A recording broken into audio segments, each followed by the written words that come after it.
Hello, good afternoon. I'm Dr. Badal, and I'll be hosting this afternoon event hosted by the Western Campus, the University of the West Indies, in commemoration of the UN World Day, for Safety and Health.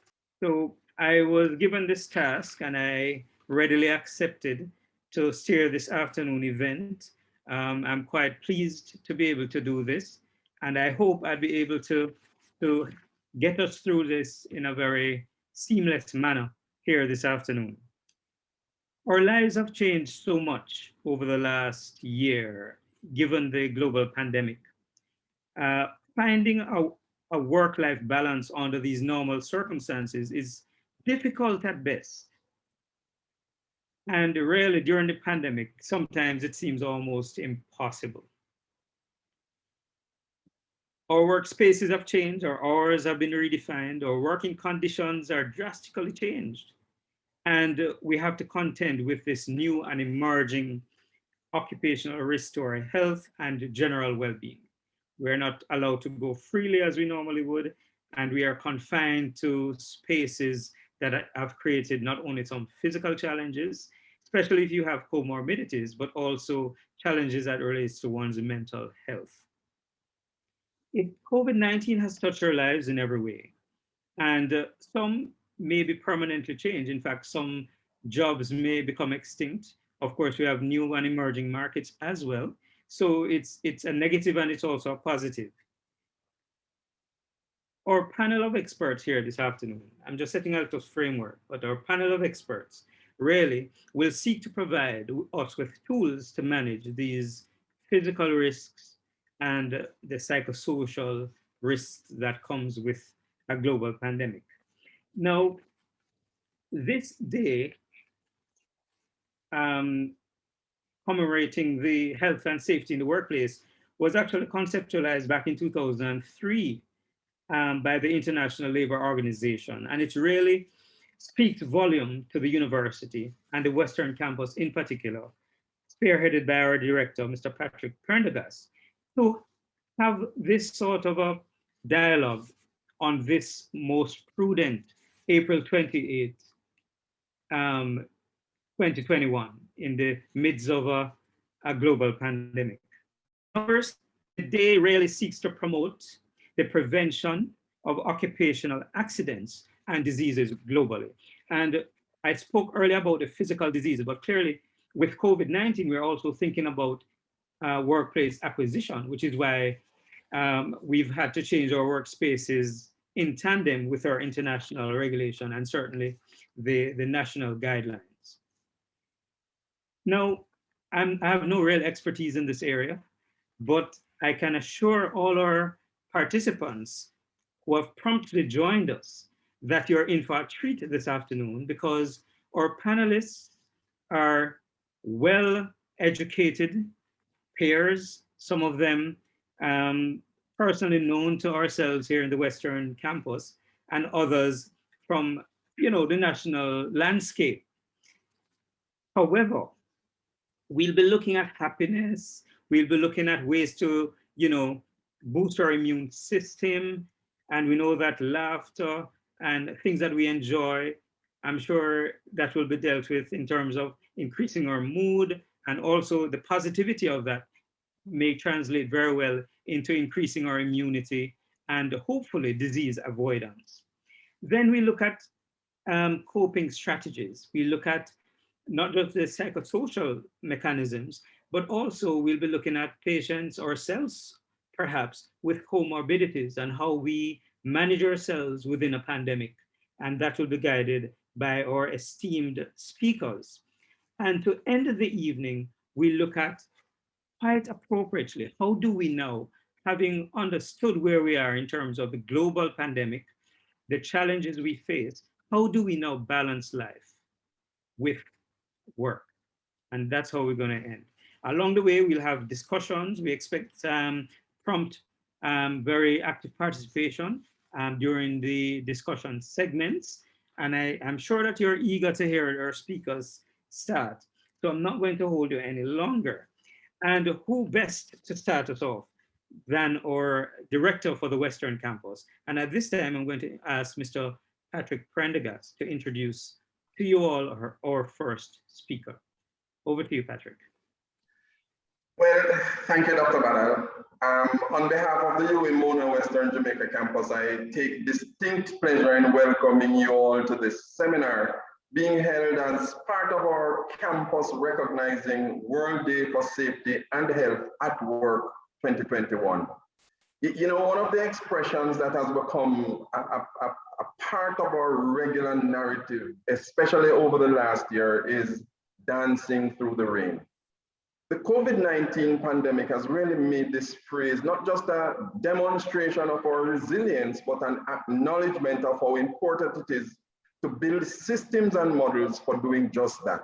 Dancing against the storms of workplace tension and of course, increased depression. Dancing over the hurdles of anxieties about job security and the temptations of controlling power in a time that requires us to be even more communicative, more engaging, and more understanding.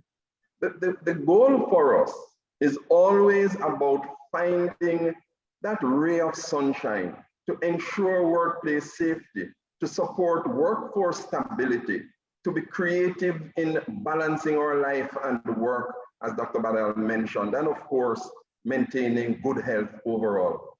That is why we at the UWI Mona Western Jamaica campus embrace, for example, the idea of a health and wellness day off even before the pandemic.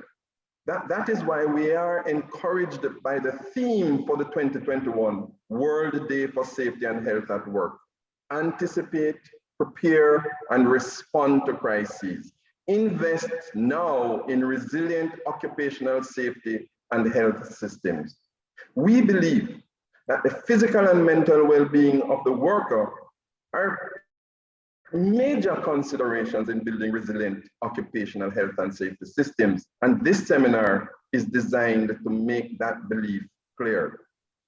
So as we consider occupational health and safety systems and standards, it is a deliberate choice on our part to not only underscore the psychosocial and physical health risks associated with these challenging times, but also to highlight the urgent need for increased focus on occupational health services within our work environment.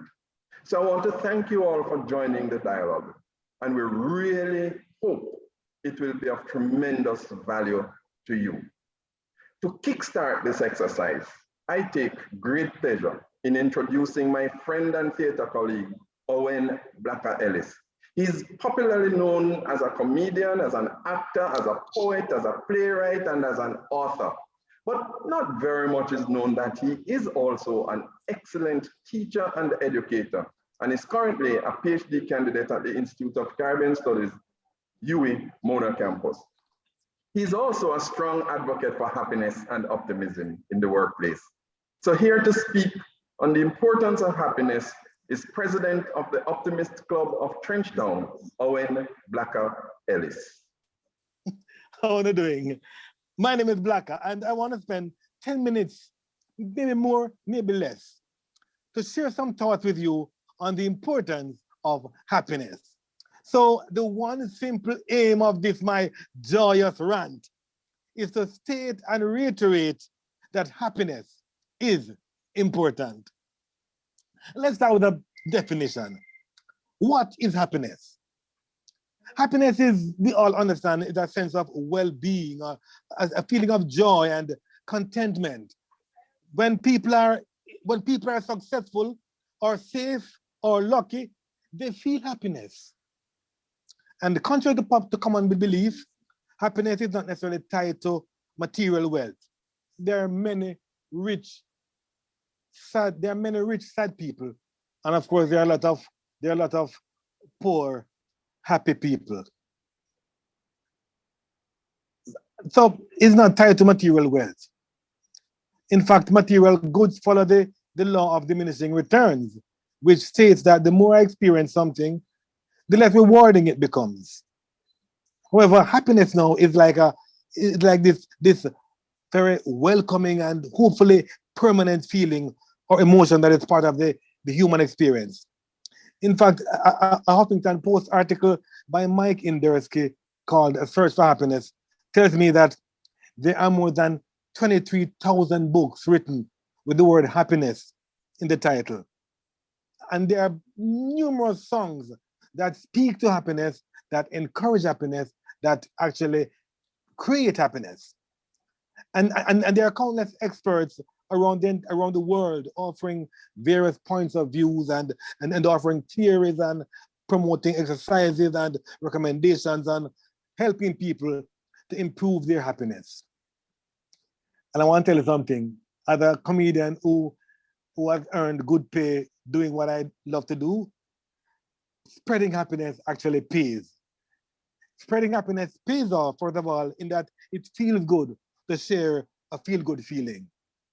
But it also pays monetarily, in the sense that you can earn from making people happy, whether as a comedian or some other performing artist. A story in Forbes magazine 2020 tells us that by Mark Beach reports that Pharrell Williams' song "Happy Because I'm Happy, clap along if you feel." That song was the most played song of the decade. That catchy upbeat song became the best-selling song for 2014, and it earned the singer and songwriter $13.9 million in that year alone. And it made him a feature in Forbes 100 for 2015 because he had earned from that one song $32 million. Being happy and spreading happiness certainly pays. So I want to share with you 7 reasons why happiness is important in your life. 1, happy people are more successful. Yes. We all have the idea that success makes you happy, but actually it's the other way around. If you're happy, you're more inclined, more empowered to achieve success. So get happy.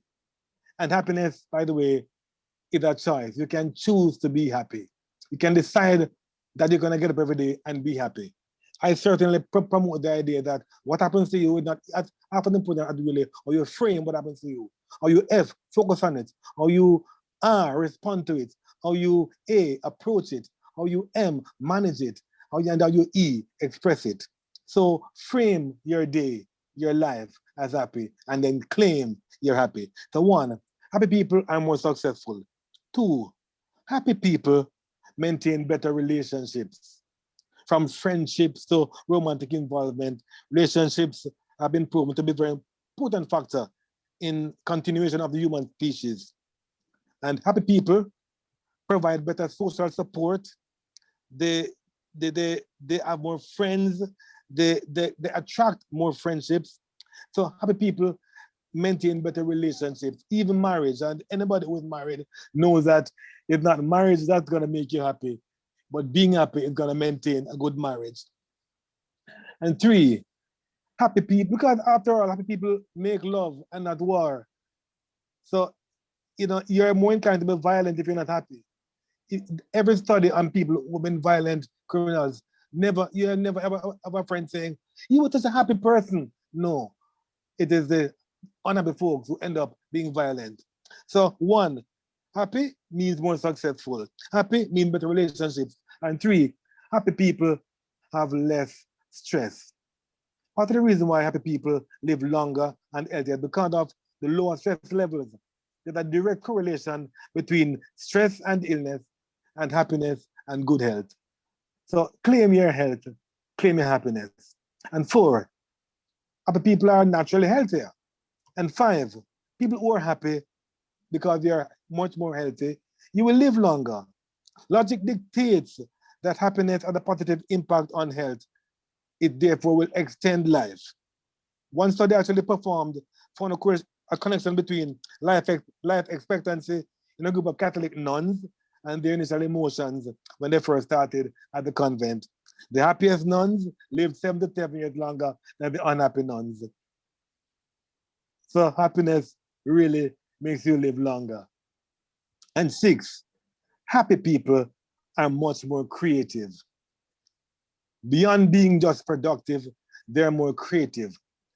And this, of course, contradicts the notion of the troubled artist, the tortured soul who's a creative genius. That idea seems to connect to the notion that because there are more depression and there's more depression and suicide and more mental health among creative people, that it's because they're unhappy.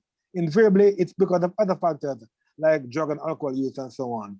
Happy people are much more creative. If I'm feeling good, I'm much more inclined to write a song or a poem or create some new funny material. And 7, happy people are much more generous. People who are happy typically are more pro-social, so they have a high inclination to help others who are unhappy. There's a strong link between feeling happy and doing good for your community and the world. And that is why, of all, shameless plug here, of all the service clubs, the happiest people are the ones who are in the Optimist Club. I am a definite proof of that. Because we're so happy, we want to spread that happiness and promote the positivity and promote hope and well-being. So happy people are more generous. And that's why optimists are so happy. I saw a Facebook post recently by my very good friend and Jamaica social commentator, Wayne Chen. And he proposed 3 things that he said are the 3 rules of happiness. 1 was having something to do. 2, having someone to love. And 3, having something to hope for. I want to extend that some more and propose to you that the something to do should be something that you love and you're good at, and that is good for you, and that is also good for the world. So when you look for that hobby or that new job, think about it. What do you love? And what are you good at that is good for the world and is good to you? And it's something to do is that. The someone to love, there are numerous options available. But hey, start with yourself. If you can't love yourself, you can't love anybody else. So someone to love, start with you. Love on yourself. Indulge on yourself sometime. Take some time and just enjoy self, indulge self, and celebrate self. And there's something to hope for now. The something to hope for I want to suggest is in that wonderful phrase that encapsulates, I'm told it's the most popular phrase saying by the late Butch Stewart, and the title of the book on his life, and is all that's good. So hope for all that's good. As we seek to balance life and find balance in our life stories, our health and safety, hope for all that's good. Love on yourself. Find something that is fun to do and do it. I made a life in comedy because I learned to laugh at myself.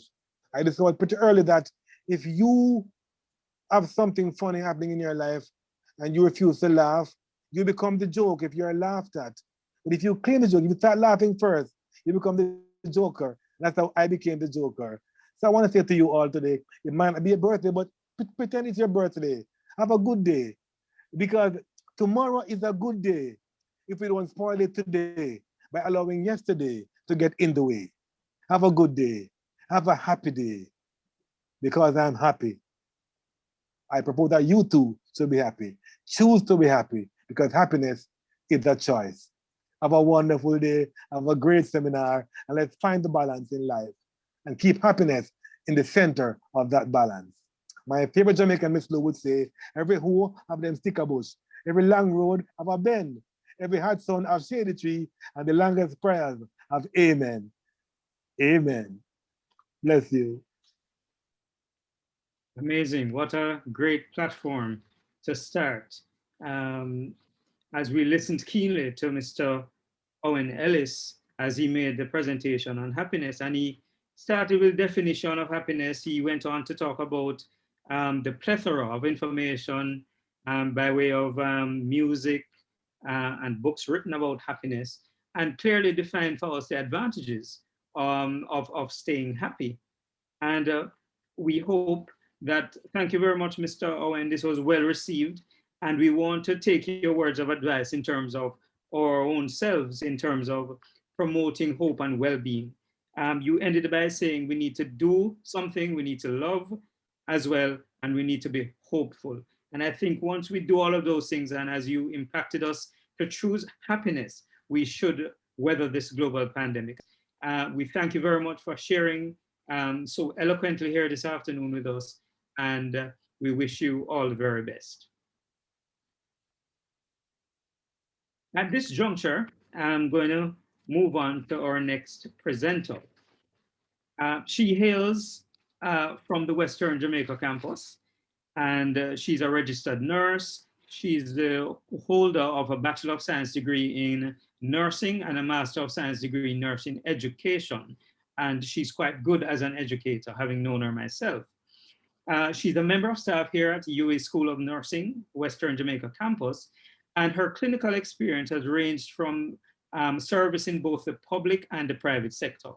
In Andrews Memorial Hospital, University Hospital of the West Indies, where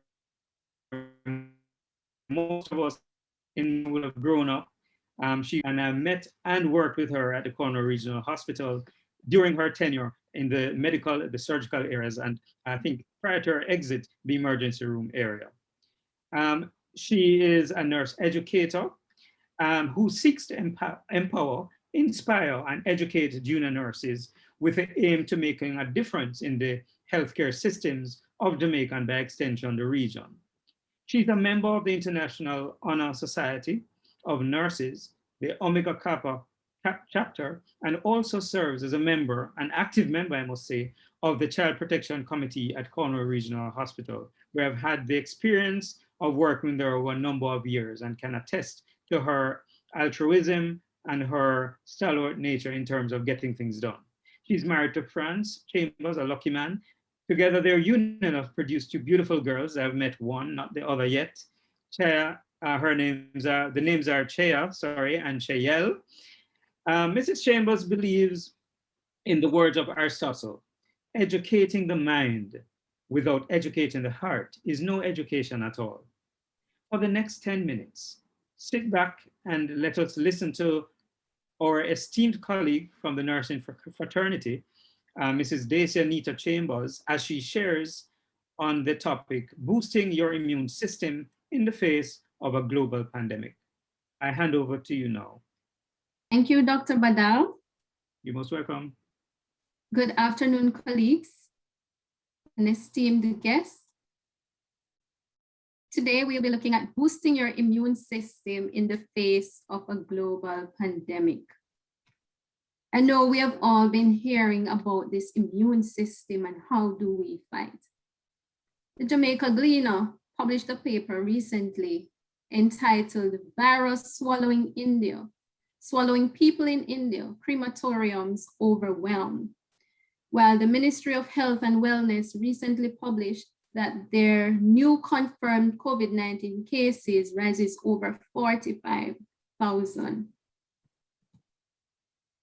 Should we be concerned? So by the end of the 10 to 15 minutes presentation, participants should be able to look at a few terms. We'll also be looking at the function of the immune system. We will be looking at the immune response. We will be identifying contributing factors to a weakened immune system. We will also look at 6 key elements to boost our immune system. So let's look at a few key terms. So antigen. Antigen refers to substances that causes the body to make an immune response against it. So for example, like toxins, we will hear the word often pathogen or bacteria or viruses. Those are referred to as antigen. The immune system is a combination of tissues and cells responsible for defending the body from antigen. We'll also look at innate immune response and adaptive immune response. So the innate response is the first response to an invading pathogen, while the adaptive response specifically recognize a pathogen and remember it if it is exposed to it again. So what then is the function of our immune system? Our immune system works by creating a barrier to preventing pathogens from entering the body. It identifies pathogen if they breach a barrier, and it also eliminates pathogen, also generates immunological memory. So it remembers the antigen so that it can eliminate it when it sees it again. So think of your immune system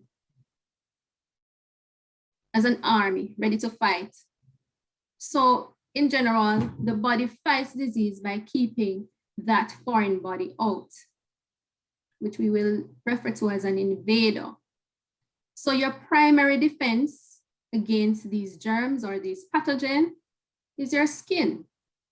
You also have these destroying chemicals like tears and also the hydrochloric acid in your stomach. So we'll look at the innate immune response system. And as you can see, our innate response system is trying to fight the invader, right? And when that happens, it initiates or propels an inflammatory response. And that inflammatory response resembles fever, swelling, a rash maybe, and so on. So the innate cells also scout out information for more specific group of cells called the adaptive immune response. So things are getting very, very technical, and we are targeting these invaders. So we would say the JCF calling in the JDF, something like that. So the adaptive immune response system sends out signals to identify specific invaders. So you see them sending out, that's the memo for the specific invaders. But these invaders are very smart because guess what? They can change their appearance. So look at these right here. And if you notice, they're heading towards the army or the camp. And your body is able to target these invaders. However, not all time we can identify these invaders because they can change what? Their appearance. And if you notice right here, this is looking quite different from the one we saw first. So they disguise their identity, making it harder for the immune system to recognize them. And that is why you can get sick from the flu or the cold more than once or multiple times. And that is why in this global pandemic, we hear that we can be reinfected with COVID-19 multiple times. So I hope this synopsis really captures a picture for you to appreciate your immune response. So what are the contributors to a weakened immune system? We want to look at things like malnutrition, stress, medication, infectious diseases, lack of rest, and harmful substances. So then, how do we boost our immune system? So we'll be looking at 6 strategies. The first one, exercise. Then we'll be looking at diet, sleep, water intake, avoidance of harmful substances, and managing stress. So let's look at exercise. So globally, 1 in 4 adults do not meet the recommended levels of physical activity. And I hope that all of us on this platform will say they're engaged in some form of physical activity, right?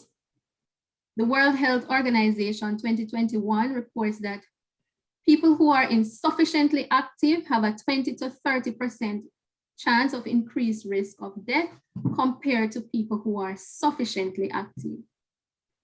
Jamaica Health and Lifestyle Survey shows that 82% of our population has low level of activity, while 16% has moderate activity. And the moderate activity is what the WHO requires. So there we go, we are in trouble. So what is the recommended exercise? So less than 60 minutes, moderate to vigorous exercise at least 5 days per week is important in boosting our immune system. Simpson et al. Says, in contrast, if we are overexerting ourselves and we are engaged in strenuous activity, this can negatively impact our immune response. So here it is again, and we're stressing balance on this platform. It is important to maintain a balance. We'll be moving on to diet and looking at these pictures rather on the screen. You are at work and you are very hungry and you are given this option. Which would you choose? You can put in the chat. You're very hungry or at work, and this is the menu. Which would you choose? All right. So if A is your response, studies show that we are more likely, okay, I'm seeing the chat coming in, we're more likely to consume high fat, sugary, and high sodium meals. So we have to make a deliberate effort, and I stress on deliberate, to maintain a healthy diet, and balance is key, right? So for those of us who have selected A, we need to move on to B more often, all right? And for those of us who have selected B, you're on a right path in boosting your immune system. So when we talk about diet, we look at categories such as macronutrients and micronutrients. Macronutrients refers to carbohydrates, fats, and protein. Micronutrients refers to calcium, folate, iron, B vitamins, etc. So adequate and appropriate nutrition is required for all cells to function optimally, and this includes the cells in the immune system. So we'll be looking at some micronutrients that are not readily looked at, but it is really prominent in the literature, how important micronutrients are in the fight against many infectious agents and boosting our immune system. So vitamins A, C, D, copper, zinc, and iron, it is shown that these decrease mortality rate, shorten hospitalization, and shorten the duration of respiratory infections such as common cold and pneumonia, and we would like to add possibly COVID-19. So you may ask, where do I get food that contain these vitamins?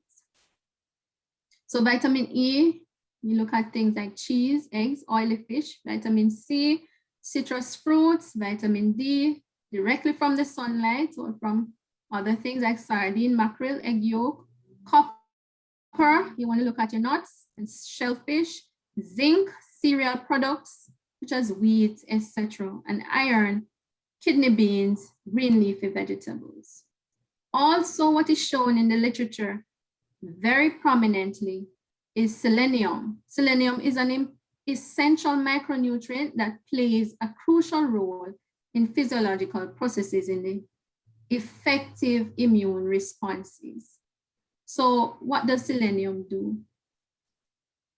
So increased selenium fights the invaders more efficiently, while decreased selenium lowers your immune response, right? So this diagram is showing how selenium deficiency affects your health.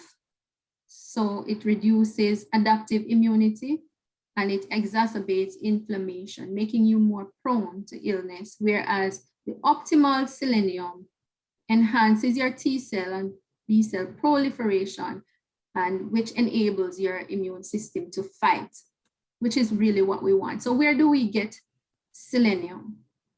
pumpkin seed, fish, meats, eggs, right? We also want to look at gut microbiota or probiotics and the immune system. So bacteria within the gastrointestinal tract are believed to play a role in the host immune defense by creating barrier against these pathogens. And we see in the studies where diseases and the use of antibiotics can disrupt this barrier. So it is important that we add to our diet probiotics. Probiotics can contribute to maintaining gastrointestinal barriers. So what are some examples of probiotic? Like your yogurt, fermented milk, right? Dairy products, etc. You can also get probiotic at the pharmacy in commercial forms. We want to also look at water intake. So how many of us consume approximately, let me say, a liter per day? Show of hands. Be honest with yourselves. You're at the confession table. All right, so the European Food Safety Authority recommends that approximately 8 glasses for adults, 6 to 8 glasses is a recommended water intake. All right. Water is very, very important in getting rid of the toxins in your body. Remember, your kidney is responsible for the toxic waste. So if you're not having adequate water, these toxins will build up, and so your body's immune response will be decreased. So you need to add water to maintain or to boost your immune system. We also want to look at sleep. Sleep is very, very important. I know in maintaining a good work-life balance, sometimes we brag about the limited sleep that we get, but it's important that we sleep. Under the Alvarez et al. Shows that lack of sleep or limited sleep can result in hypertension, among other non-communicable diseases. So sleep is very important. So what is the recommended duration of sleep? It is 7 to 8 hours of sleep, but studies also show that if you sleep too much, that is over 8 hours per day, it can inadvertently affect your health. And if you sleep too little, it can also affect your immune system. So again, the balance is important. So sleep should not be considered a luxury, but an important component of healthy lifestyle. So we also want to look at harmful substances like cigarette smoking and alcohol. So Jamaica Health and Lifestyle Survey reports that the population 15 years and older, 41% of this population uses alcohol. Among 19 years age group, 50% had initiated smoking at the age of 11, and this is our study here in Jamaica. So it's important that we avoid harmful substances such as smoking and alcohol use, which will inadvertently affect our immune system. Stress is another factor we want to look at. A study was done, psychosocial job stress and immunity, which reveals that psychosocial job stresses are related to disrupted immune response. So stress management is important in boosting your immune system. What are some of the things you can do to lower your stress? Take a break from the news sometimes, read scriptures, use mindfulness to think about what is happening here and now. Focus on your favorite pastime when you're feeling stress. And this is a quote that I really like. It says, "It's not the stress that kills us, it is our reaction to it." So as I end my presentation, I'd like to encourage us. Let us fight together in boosting our immune system. Thank you. Thank you so very much, Mrs. Dacia Neita-Chambers, in that rather succinct presentation of a rather complex topic for those that are probably not in medicine or scientific minded, but she broke it down so nicely with the use of key terms, the use of animation, and then we went into the contributors of the immune response, positive and negatively. And importantly, as she did her research, she highlighted what is new. One, the data for Jamaica, suggesting that well over 15% of our population, only about 16% has achieved, the minimum physical activity, which is something that we can easily fix and definitely will help with our stress. And she highlighted the role of the microbiota, water intake, and their critical role as it relates to the immune response. Thank you so very much. It was an in-depth presentation, all condensed in a straight path for a 10 minutes period. So we want to thank you very much. And for now, we're going to roll right into the next presenter, the next presentation. And this gentleman is known personally to many of us here in Western Jamaica as a general practitioner par excellence with over 30 years of experience in both the private and public sector, not just as a service provider, but also in terms of helping to build capacity and certainly the network as it relates to Jamaica in general. He's currently serving in the public system at Sandy Bay Health Center as one of the senior medical officers. And he also serves as a general practitioner part-time at the health center here on U campus, Western Jamaica campus. He's a true Hanoverian at heart, and he continues to contribute to the development of the parish through his involvement in community service, outreach activities, and by extension, the entire Western region. At this point, I'm going to help me welcome my colleague and friend, Dr. David Stair, as he speaks to us on the topic, managing comorbidities. Dr. Stair, I know this is something that you can easily do much more than I can. We listen to you keenly, and I hand over to you now. Thank you very much. I thank you, Dr. Badal, for the vote of confidence. Good afternoon, everyone. Welcome.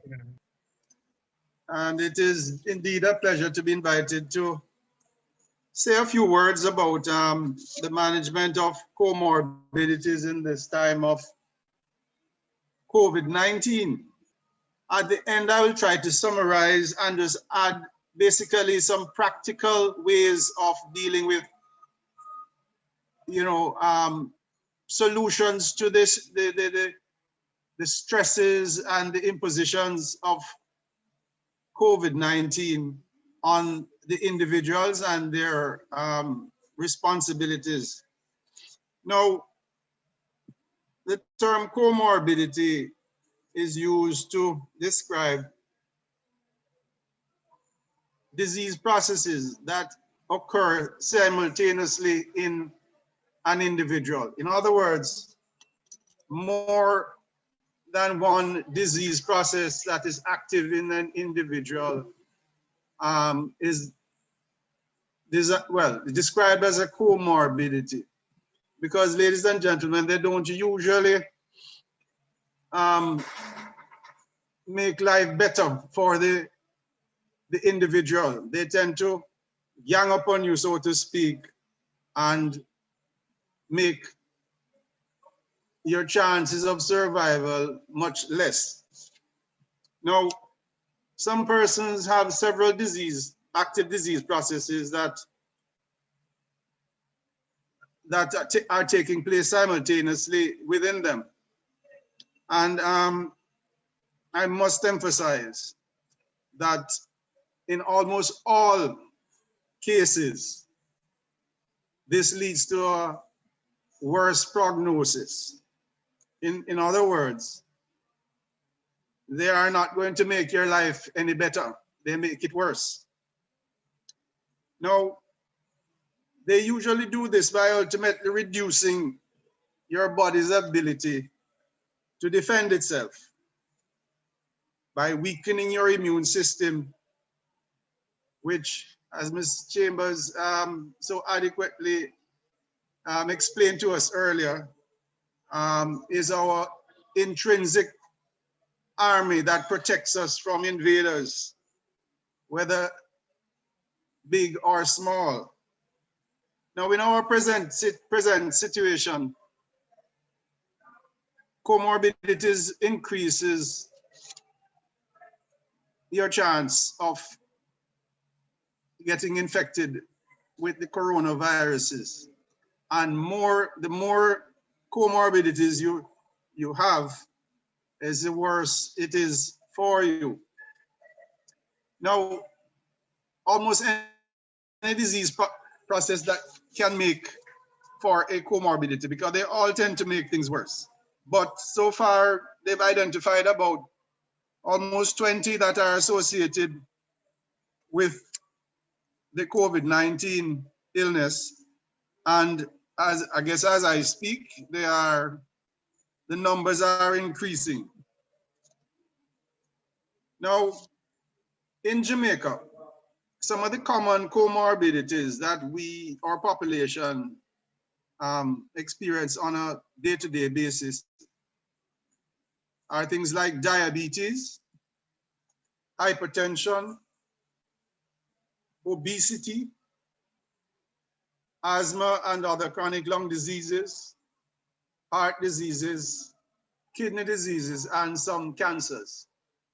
I'm just going to I'm not going to fill you with a lot of details as opposed to for the management of each individual comorbidity. But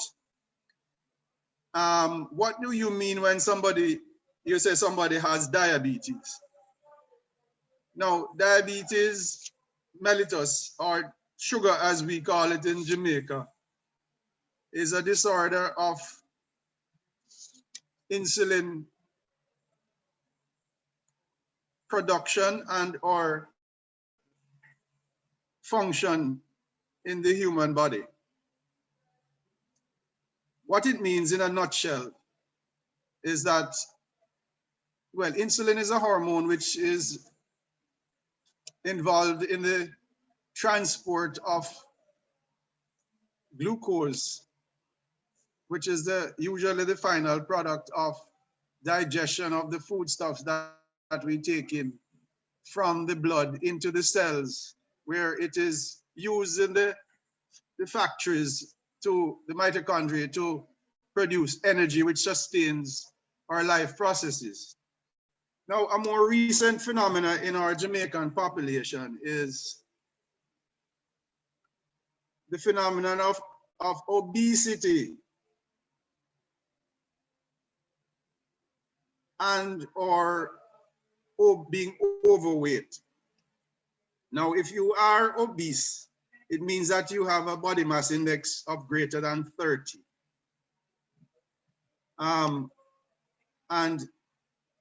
the trends over the past couple of years in Jamaica is that our population is not only increasing in size numerically, but also physically. Now, asthma and other chronic lung disease are all inflammatory lung disorders. And basically, COVID-19 is an inflammatory vascular disorder. So anything that will add fuel to the fire will create problems for you. And the same goes on for like heart disease, kidney disease, and cancers, right? Now, because of the severe outcomes associated with these comorbidities, it is highly recommended that people with comorbidities should run out and get vaccinated as soon as possible. And they should be encouraged to adhere to all the protocols that have been set out by the authorities to prevent the spread of the COVID-19 disease. Now, COVID-19 has caused severe disruptions in most of our lives in Jamaica. It has put the proverbial spoke in our wheel. It has disrupted life as we know it, because the measures necessary to prevent or limit the spread of the disease have severely disrupted not only our individual lives, but also the economic activities on which many of our people depend for survival. Now, all these changes combine to make life more difficult for most of us. Now, data gathered from COVID-19 patients has clearly shown comorbidities do worse, those with comorbidities do worse than those without. The symptoms are much more severe, and they really gang up on you. And I'm sure that the majority of persons who are admitted to hospital and who die suffered from COVID comorbidities. Now, attaining and maintaining good health involves a number of universal truths. A lot of them outlined by Mrs. Chambers in her presentation. A brief summary of some of these are: you have to eat right, eat a healthy diet, rich in fiber and low in salt, usually. Limit things like alcohol intake. Enjoy regular physical activity. Manage stress. Maintain a healthy weight. Quit or avoid smoking. Taking your medications properly. Sticking close to your doctor. And I would like to add, learning how to monitor certain things at home, like your blood pressure and blood sugar. Now, in Jamaica today and most places, most doctors practice what we call evidence-based medicine, which means that scientific research has been carried out to determine what works and what doesn't, and what is the best way to apply those treatments that do work.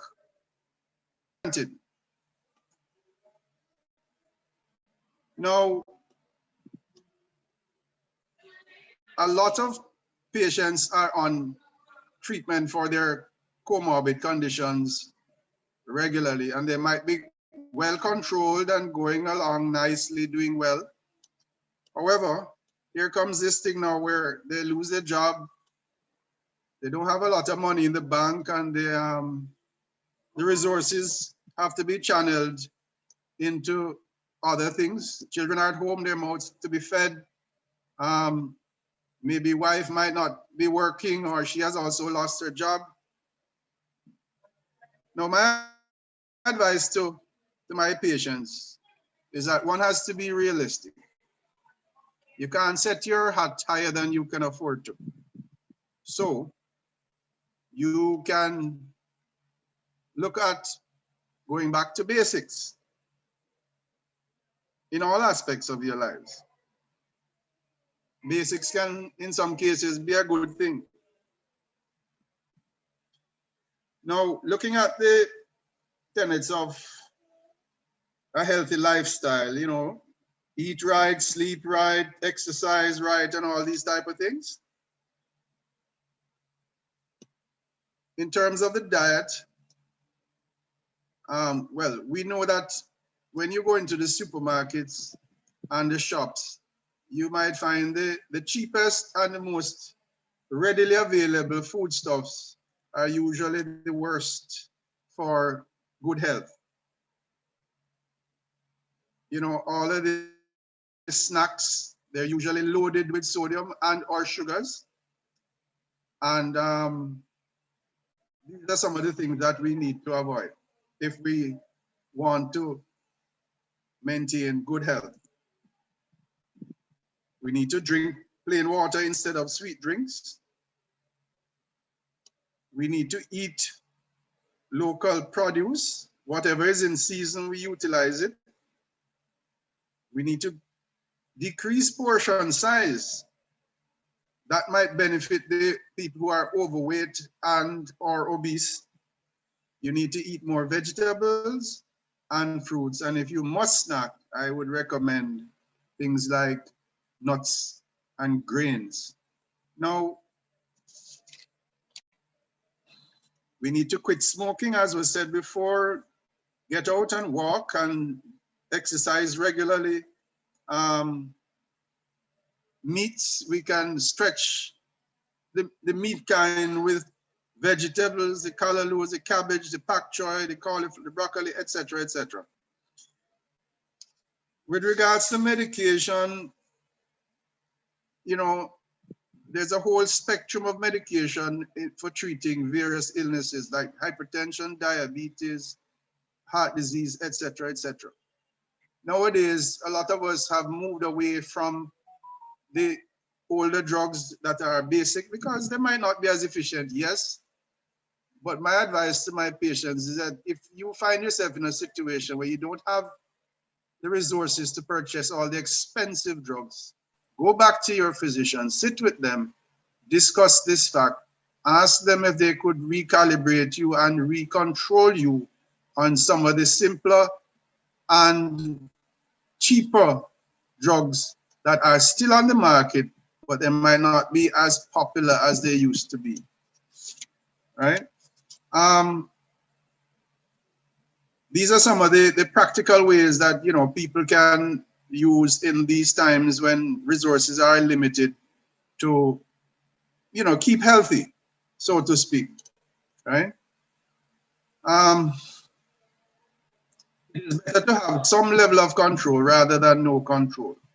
I know in Jamaica, a lot of us, we tend to do a lot of herbal stuff or bush medicine. Everything we hear, we want to run out and try, but a lot of these are unproven, and you know, dosages can be a serious problem because what can cure you in one dose can probably kill you in another. Now, a very important part of surviving in the COVID era also is stress management, because,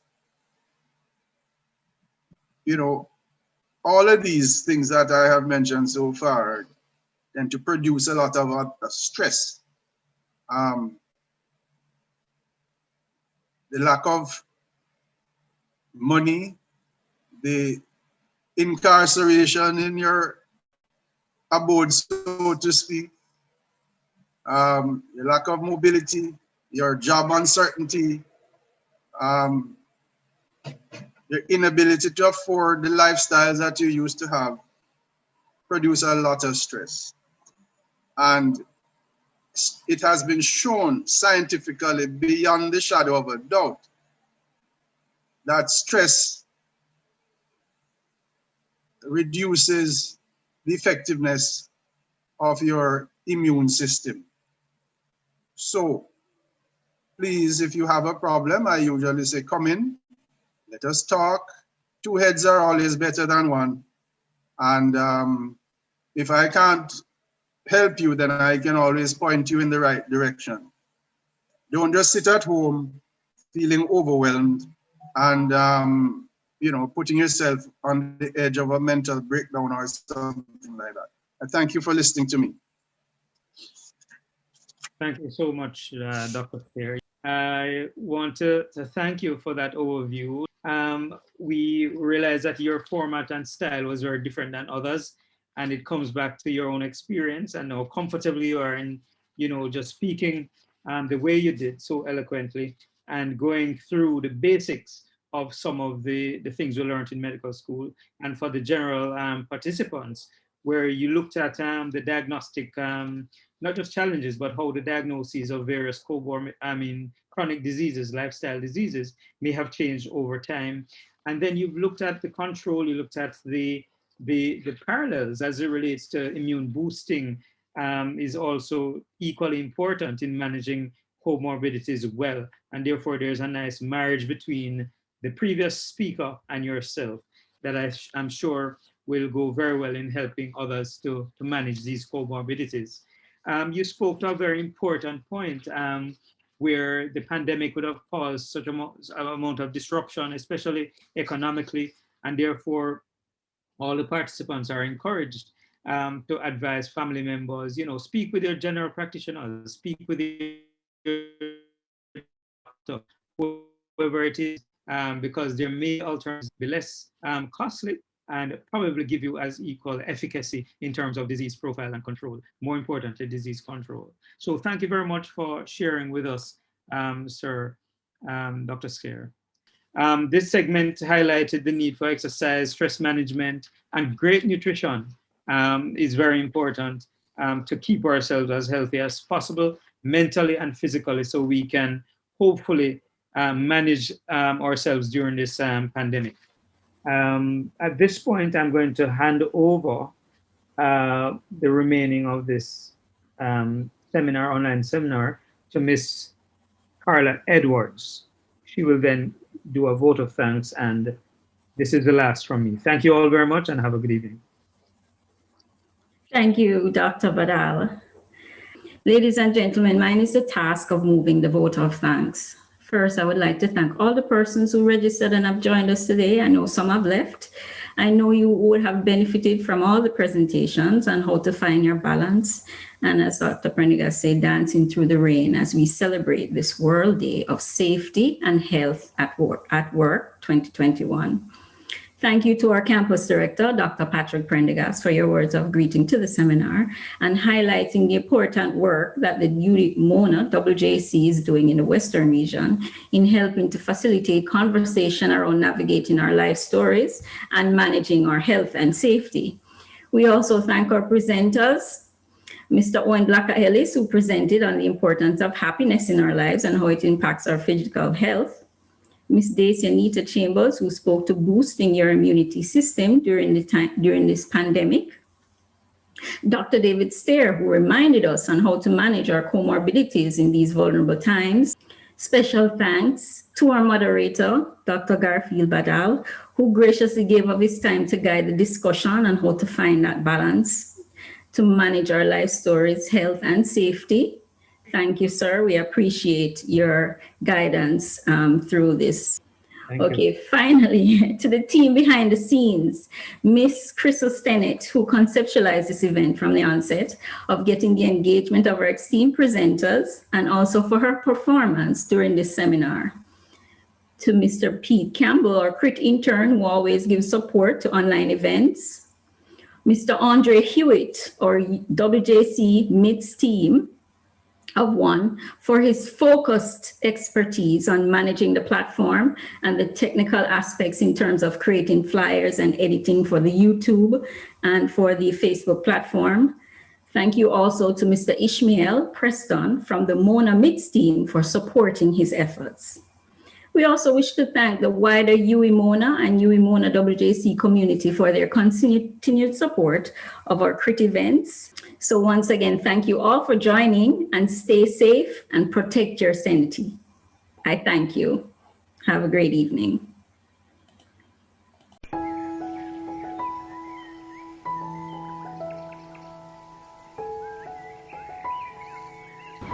Hope remains our guiding light.